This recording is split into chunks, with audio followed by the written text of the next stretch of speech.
On today's video, I want to talk about food plots with cattle. It can be done, but it sucks.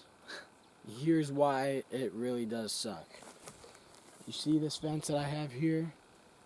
I don't have any stretching tools, and then I don't have any corner post.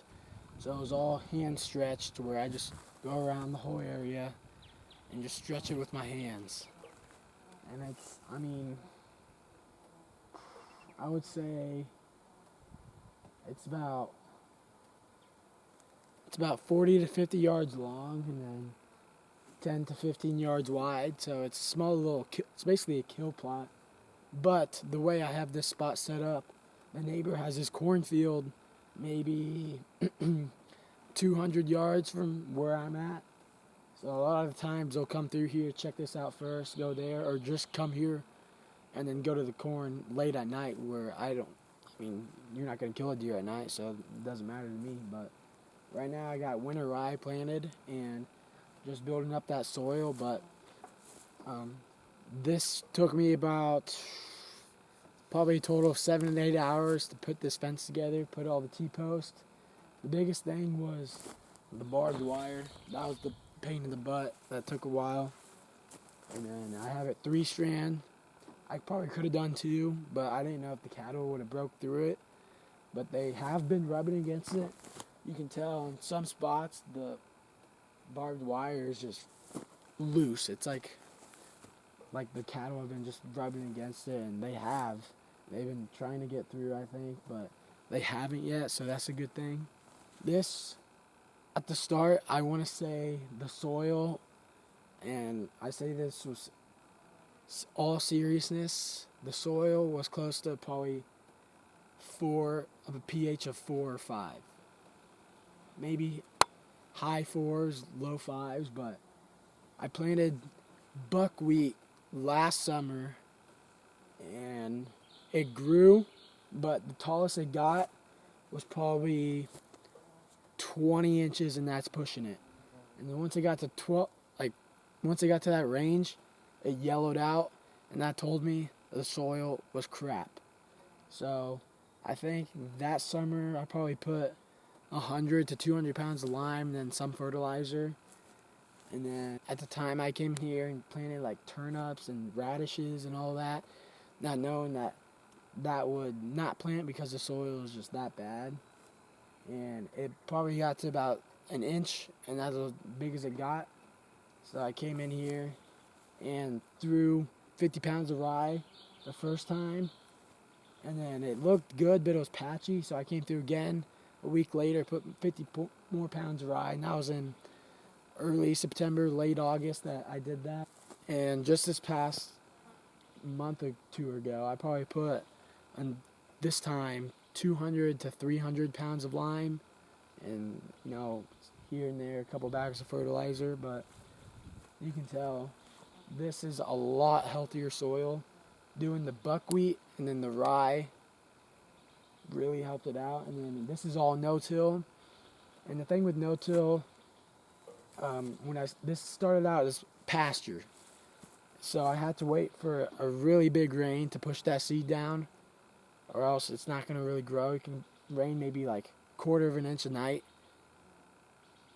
and I don't think I'd get any germination because it wouldn't pound it down into the soil. But you can tell it grew up good. It looks not too bad. The soil looks a lot better compared to last year. And I've been wanting to plant buckwheat, but this past week and a half, it's just been hot, high 90s, and I'm not going to plant my buckwheat because I need a big rain. Because I'm going to come in here, plant the buckwheat into the rye, roll it over, kill it, and then that big rain would do enough to get that germination of that buckwheat. And then doing that no-till, rolling over this rye is going to build up that soil. So that's going to be really good for that. I had a lot of chances at some big does early season, the rye especially, early season, that's going to bring the deer in. I had 2 really big does, close to 180 pounds, I'd say. Probably a 6 or 7 year old doe come in. I decided not to shoot her just because it was early season, but looking back at it, I kind of regret not doing it. But oh well. You can plant food plots, but it's just going to be a lot more work. And, you can try to plant without a fence, and that's what I plan on doing in the future. I'm doing a test trial. I just sprayed a half-acre little field, secluded field by some trees, and I sprayed that today. I'll come back next week, probably spray it again, and I'm probably just going to plant some clover. I want something that's, either clover or rye is what's going to be during the hunting season, just because I know the cattle are going to be in here, and with cattle, they're going to destroy everything in their path. So that's the only thing that I can see surviving, so I'm going to give that a run. So I'm going to plant the clover, and the grass, the pasture grass is pretty tall where I can plant it in, and then it's going to be dead by the time, and then I'm just going to roll it over. That thatch is just going to be sitting on top where it's not going to be as hot compared to just bare ground. So I'll have to give that a try and then let you guys know how it goes. But overall, is it worth planting a food plot with cattle? Yes and no, if you have the time. If you don't have the time, just don't worry about it. Just worry about making the browse better with hinge cut, hack and squirt. That's something that you can control with cattle.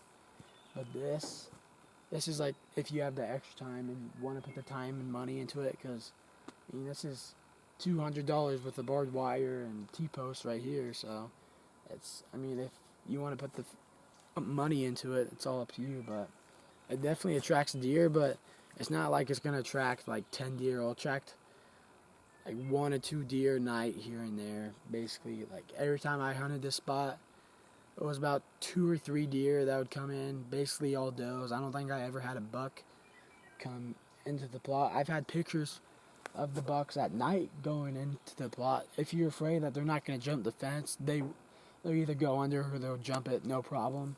So you don't have to worry about that. But I had lots of pictures of deer in here and couldn't get the deal done with a buck in here. So if you're thinking about doing it, I would say just go ahead and just do it. If you want to plant a food plot with cattle, fence it in, give it a try. Depending on how much you want to spend, how big you want to make it, it's up to you. Or if you want to do the clover idea that I have, but I'll let you guys know how that goes before you go and try it. But thanks for watching, and I'll see you guys on the next one.